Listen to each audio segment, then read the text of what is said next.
In 1901, divers off a Greek island found a corroded bronze lump, and it rewrote what we thought the ancient world was capable of. For nearly a century, historians told themselves a clean story. The ancient Greeks were brilliant mathematicians and philosophers, but they never built machines.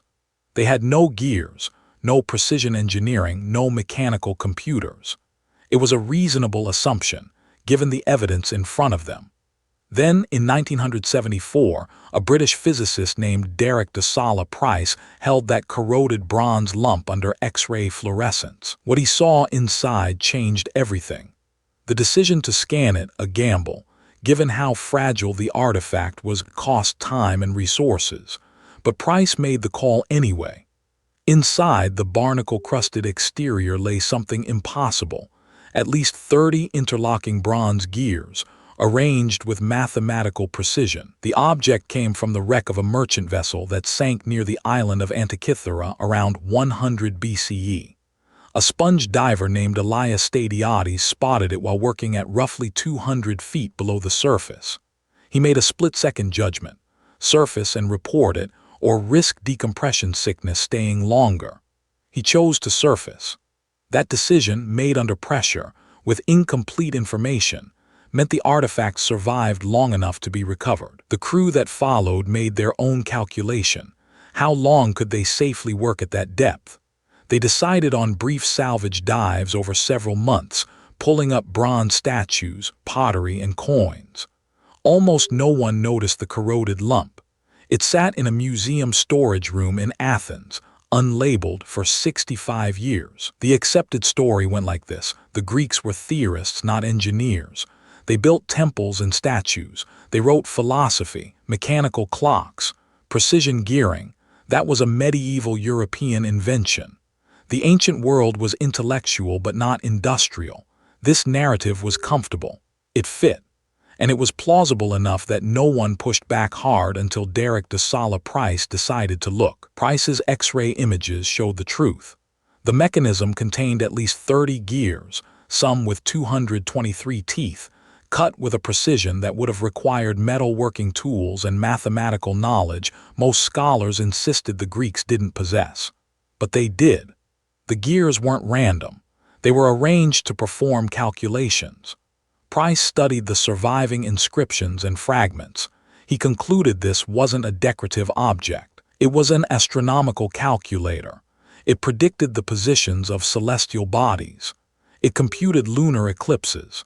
It solved equations that required understanding trigonometry and advanced geometry. The cost of ignoring this object for 65 years was substantial. Generations of historians built entire frameworks about ancient technology without knowing this mechanism existed. Textbooks were written. Lectures were given. Students learned a version of history that was incomplete. Price faced a choice: publish cautiously, with caveats, or stake his reputation on a radical claim. He chose boldness. His 1959 paper called it an ancient Greek computer. The academic world pushed back. Hard. Skeptics had a reasonable position, given what they knew. No other mechanism like this had ever been found. Where were the other examples? If the Greeks could build astronomical calculators, why didn't they build more? Why didn't Roman texts describe them? The objection cost Price time and credibility he couldn't afford. He spent years defending his thesis against scholars who'd made comfortable careers assuming ancient technology was simple. But then new evidence emerged. In 2006, scientists used advanced imaging, three-dimensional X-ray tomography, and scanned the mechanism again. This time they could see inside the corroded layers without damaging the artifact. They found more gears, they found inscriptions, and they found something unexpected: a manual crank. This wasn't a theoretical device. Someone had built it to be operated. You turned the crank. The gears moved. The mechanism calculated. It was a tool, not a sculpture. The real story, the one that dismantles the old narrative, is this: the mechanism was built around 100 BCE by someone with advanced knowledge of mathematics, astronomy, and mechanical engineering. We don't know their name.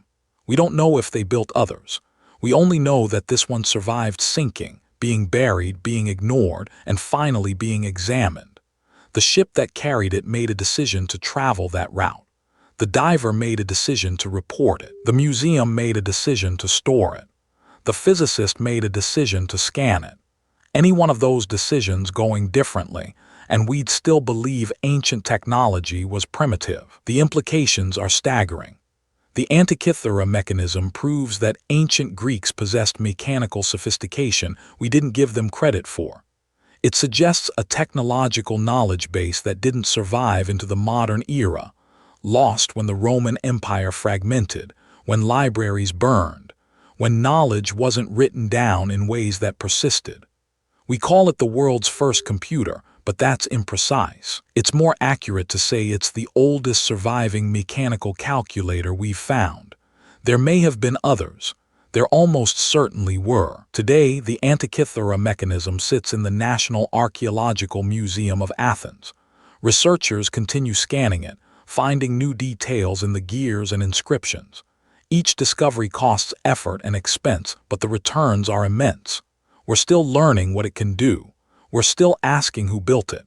We're still calculating what its existence means for our understanding of ancient capability. The mechanism remains partly mysterious.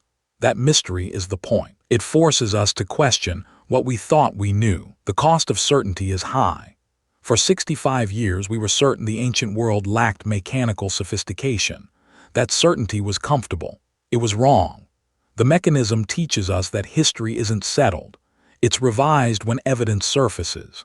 And evidence surfaces when someone decides to look closer, to question the accepted story, to make the costly choice to investigate